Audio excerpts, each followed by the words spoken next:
নমস্কার, রিপাবলিক বাংলার Facebook page ও YouTube চ্যানেলে আপনাদের স্বাগত। আপনাদের সাথে আমি অনুপম, আর আমি এই মুহূর্তে দাঁড়িয়ে রয়েছি কবি সুভাষ মেট্রো স্টেশন। ভাবছেন কবি সুভাষ মেট্রো স্টেশনে কেন এলাম? আমি এসছি অবশ্যই এই স্টেশনে, কিন্তু এটা নতুন স্টেশন, যেটা আজকে আনুষ্ঠানিক উদ্বোধন করলেন দেশের প্রধানমন্ত্রী নরেন্দ্র মোদী। এই স্টেশন থেকে যে মেট্রোগুলো ছাড়বে সেটা সরাসরি দমদম বিমানবন্দর পর্যন্ত কানেক্ট করবে। আর আজকের এই ফেসবুক কন্টেন্টের মাধ্যমে আপনাদের একটু স্টেশনটা ঘুরে দেখাই ঠিক কেমন হয়েছে। এই যে জায়গাটা আমি দাঁড়িয়ে রয়েছি, এটা সেলফি জোন অনেকে বলছেন, বা এই স্টেশনের অন্যতম গুরুত্বপূর্ণ প্লেস বলছেন। এখানে আমরা দেখতে পাচ্ছি একটা চাকা তৈরি করা হয়েছে, যেটা কন্টিনিউয়াসলি ঘুরছে। লালকেল্লার ছবি রয়েছে, বিভিন্ন দেশের বিভিন্ন প্রান্তের ছবি রয়েছে। এইখান থেকে যারা রয়েছেন, যারা মেট্রো চড়বেন বা মেট্রোতে যাতায়াত করবেন, তাদেরকে এইখান থেকে ভেতরে প্রবেশ করতে হবে। আজকের জন্য যদিও খোলা রয়েছে, এখানে শুরুতে একটা টিকিট কাউন্টারের ব্যবস্থা করা রয়েছে। যারা মেট্রোতে যাতায়াত করবেন এখান থেকে টিকিট কাটবেন এবং ঠিক এখান থেকেই তারা মেট্রোতে প্রবেশ করবেন। এবার যারা সিনিয়র সিটিজেন রয়েছেন, মূলত যাদের একটু সিঁড়িতে চড়তে অসুবিধা হয়, তাদের জন্য ছোট একটা সিঁড়ি করা হয়েছে, যেটা প্রথম কয়েকটা ধাপের মধ্যে আপনি প্ল্যাটফর্ম পেয়ে যাবেন। এই প্ল্যাটফর্ম এখান থেকে পেয়ে গেলে সরাসরি আপনি স্টেশনে পৌঁছে গেলেন, এবং এই স্টেশন এখান থেকে যখন শুরু হলো তখন মেট্রো আপনি একেবারে সরাসরি নিউ গড়িয়া থেকে দমদম বিমানবন্দর পর্যন্ত এই যে কানেক্টিভিটিটা যেটা নতুন করে তৈরি করা হয়েছে, সেটা এখানে তৈরি রয়েছে। এবং আমার পেছনেও আপনারা দেখতে পাচ্ছেন যে নতুন যে প্ল্যাটফর্ম, নতুন যে ট্রেন, সেটার কীরকম বন্দোবস্ত করা রয়েছে।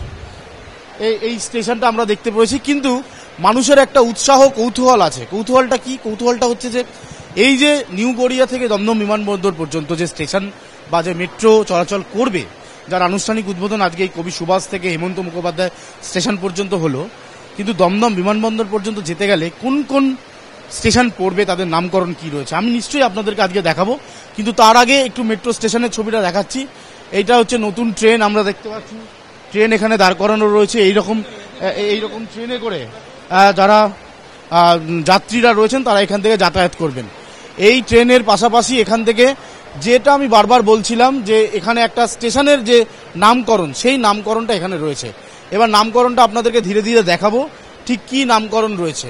আমরা যেখানে দাঁড়িয়ে রয়েছি এটা হচ্ছে কবি সুভাষ, অর্থাৎ এই হচ্ছে আপনার ডেস্টিনেশন।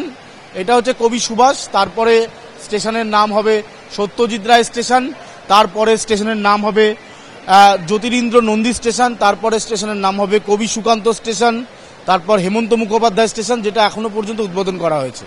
এরপর ভিআইপি বাজার, ঋত্বিক ঘটক, বরুণ সেনগুপ্ত, বেলেঘাটা, গৌর কিশোর ঘোষ, নলবন, আইটি সেন্টার, নবদিগন্ত, নজরুল তীর্থ, স্বপ্নভোর, বিশ্ব বাংলা কনভেনশন সেন্টার। এই হচ্ছে আপনি নিউ টাউন কানেক্ট করলেন, অর্থাৎ নিউ গড়িয়া থেকে নিউ টাউন অবধি এখানে আপনার কানেক্টিভিটি তৈরি হলো। এরপর হচ্ছে শিক্ষা তীর্থ, মাদার ওয়ার্কস মিউজিয়াম এবং ইকো পার্ক। এইটা এই মুহূর্তে বড় ডেস্টিনেশন শহর কলকাতার, ওয়েস্ট বেঙ্গলের। এখানে বহু মানুষ আসে, এই মেট্রো হওয়াতে এটা কিন্তু এখানে ভিড় যথেষ্ট বাড়বে। মঙ্গলদ্বীপ রয়েছে, সিটি সেন্টার, চিনার পার্ক এবং ভিআইপি রোড, কৈখালি কানেক্ট হয়ে গেল, তারপরে জয়হিন্দ স্টেশন।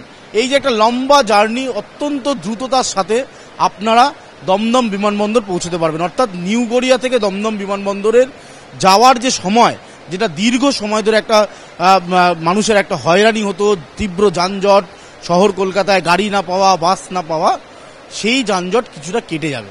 কারণ এই যে মেট্রো স্টেশন আজকের আপাতত হেমন্ত মুখোপাধ্যায় পর্যন্ত উদ্বোধন হলো, এরপর যখন ধীরে ধীরে দমদম বিমানবন্দর পর্যন্ত উদ্বোধন হয়ে যাবে, তখন মানুষের কাছে দমদম বিমানবন্দর পৌঁছানো কার্যত সহজ হয়ে যাবে। আর সেই সহজের রাস্তাটা দেশের প্রধানমন্ত্রী নরেন্দ্র মোদী আজকে দেখিয়ে দিয়ে গেলেন, উদ্বোধন করে দিয়ে গেলেন। এছাড়া তো গঙ্গার তলা দিয়ে মেট্রো যাবে, সেখানে নতুন পরিকাঠামো, এখানেও নতুন পরিকাঠামো, নতুনভাবে সব কিছু তৈরি করা হয়েছে। আর এইটাই মানুষের কাছে বড় প্রাপ্তি বলছেন অনেকেই। নিঃসন্দেহে আমাদের তো এই খবরের দিকে নজর থাকবে, অবশ্যই আপনাদের নজর থাকবে রিপাবলিক বাংলার ফেসবুক পেজ ও ইউটিউব চ্যানেলে। আজকে এখানেই শেষ করছি, ভালো থাকবেন, নমস্কার। নানা ধরনের কন্টেন্ট দেখার জন্য লাইক করুন, শেয়ার করুন আমাদের ফেসবুক পেজ, সাবস্ক্রাইব করুন আমাদের ইউটিউব চ্যানেল। পাশাপাশি অন্যান্য ব্রেকিং নিউজের জন্য অবশ্যই চোখ রাখুন রিপাবলিক বাংলায়।